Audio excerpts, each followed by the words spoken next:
বিগত বছরের প্রশ্নপত্র থেকে নেওয়া একটি বাছাই করা প্রশ্ন এটি। প্রশ্নটিতে এখানে দেওয়া আছে, এক অসাধু ব্যবসায়ী জাল দাঁড়িপাল্লা ব্যবহার করে দ্রব্য ক্রয় ও বিক্রয় উভয় ক্ষেত্রেই 20% করে ঠকায়, তার মোট লাভ কত?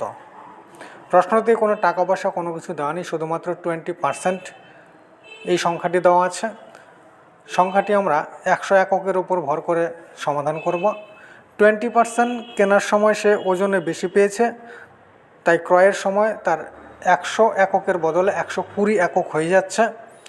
এখানে 20 একক সে বেশি পেল। ক্রয় করার সময় তার লাভ হয়ে গেল 20 একক। তাহলে এখানে আমরা দেখতে পাচ্ছি 20 একক লাভ হলো ক্রয় করার সময়। আবার বলছে এখানে বিক্রয় করার সময় সেই পাল্লা দিয়ে মেপে বিক্রেতাকে ঠকিয়েছিল 20%।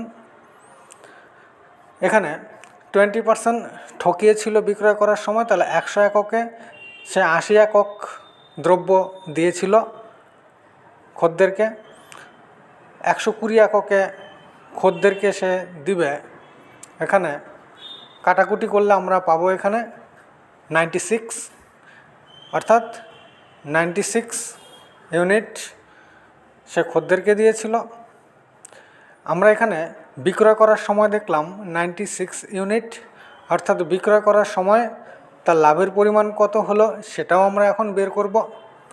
120 একক মাল তার কাছে ছিল, কিন্তু 96 একক মাল বিক্রেতাকে দিয়েছিল খদ্দেরকে, সেখানে লাভ করে ফেলল 24 একক। বিক্রয় করার সময় 24 এই ইউনিট সেটা লাভের পরিমাণ, আর ক্রয় করার সময় 20 একক, দুটো যোগ করব, যোগ করে 44% এখানে সর্বমোট লাভ হয়ে যাবে।